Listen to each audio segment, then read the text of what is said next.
Hey everyone, today we're going to continue on with questions 21 through 25 of the sample rules of the road exam off of the NMC website. So question 21, both international and inland, when inside of another vessel and there is sufficient sea room, any action taken to avoid collision must what? So rule 8 is the action to avoid collision rule. If you go down to letter C, if there's sufficient sea room, alteration of course alone may be the most effective action to avoid a close quarter situation, provided that is made in good time, is substantial, and does not result in another close quarter situation. So when we look at our answer choices, that pretty much is verbatim what we just read from the book. When inside of another vessel and there's sufficient sea room, any action taken to avoid collision must not result in another close quarter situation. So C is going to be our answer there. Let's see if it's right. Yes, it is. Be accompanied by sound signals. That one doesn't make sense because it's not required. And during international inland action taken to avoid collision, and include a speed change. Rule 6 does say that we need to proceed at a safe speed at all times, but nowhere in the rules does it say we must change speed. So 21 is going to be C. Rule 22. Both international and inland, a traffic separation zone is that part of a traffic separation scheme which what? So rule 10 is our TSS rule.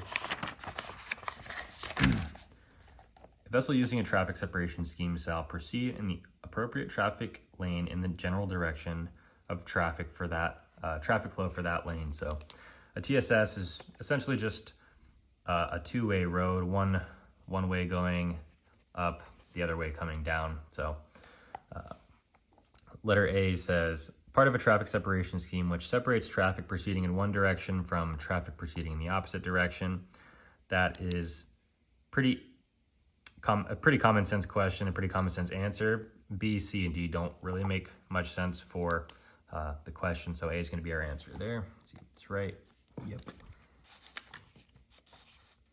Let's see, number 23.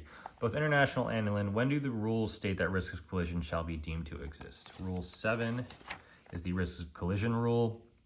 If we go down to DI, in determining if risk of collision exists, the following considerations shall be among those taken into account. Such risk shall be deemed to exist if the compass bearing of an approaching vessel does not appreciably change. So letter D is pretty much verbatim what we just read out of the book. Another way to say it is constant bearing decreasing range. If the bearing stays the same and the vessel is getting closer, that is risk of collision.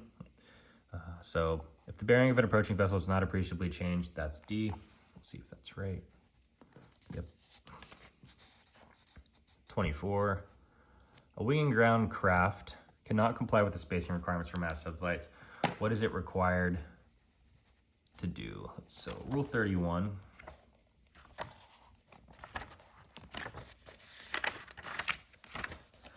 Is the seaplanes rule, where it is impractical for a seaplane or a wing and ground craft to exhibit lights and shapes of the characteristics or in the positions prescribed in the rules of this part, she shall exhibit lights and shapes as closely similar in characteristics and positions as possible.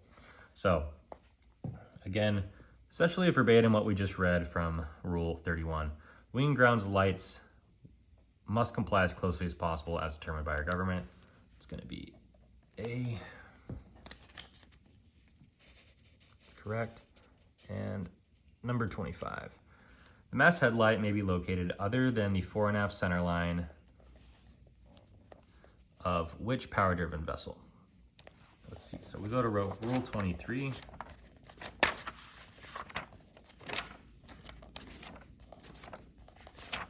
we go. Rule 23 is just for power-driven lightings, for power-driven vessels underway. If we go to rule 23, DI, we see that power-driven vessel of less than 12 meters in length may, in lieu of the lights prescribed in paragraph A of this rule, exhibit an all-around white light and side lights, as well as the masthead light or an all-around light on a power-driven vessel of less than 12 meters in length may be displaced from the fore and aft center line of the vessel if the center line fitting is not practical. So right there, rule D3, A vessel of less than 12 meters in length may be displaced from the fore and aft center line. So these are the ones that are a little bit more tedious, and they're asking for pretty hyper-specific things and lighting requirements for different vessels, different sizes. These are ones that you want to memorize, but you want to key when this question's asked that, okay, what is the lighting requirement for less than 12 meters, less than 7 meters, things like that. So Rule 23, D3 says less than 12 meters in length. So that one's going to be B. And these are the ones that are,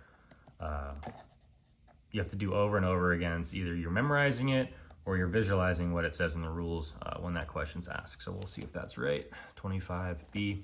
Yep, so that's 21 through 25. We'll do